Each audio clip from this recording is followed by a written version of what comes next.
Шефот на изборниот штаб на СДСМ и потпредседател на партијата Дамјан Манчевски на пресконференција денеска изјави дека располагаат со апсолутна бројка на гласови, но дека за да се даде проекција на бројот на освоените мандати, мора да се почекаат да се соберат сите податоци, но дека сите опции се отворени. На прашањето дали сега министрите од СДСМ кои беа дел од оваа влада за спроведување на изборите ќе се повлечат, тој рече дека треба да се почекаат официјалните резултати за да може, како што рече, да се потврди дека со режимот е завршено.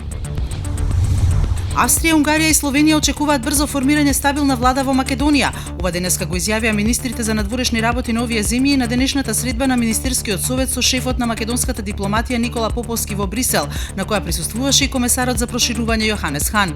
Европската комисија најави своја реакција на вчерашните избори во Македонија, откако наблюдувачката мисија на ОБСЕ ОДИХР ќе ги соопшти своите наоди подоцна во текот на денот.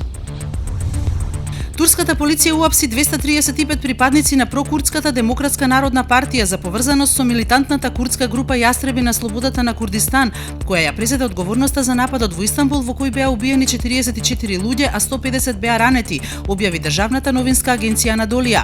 Меѓу нив е и потпредседателот на одборот на партијата во Истанбул и потпредседателот на одборот во Анкара Ибрахим Биненџи.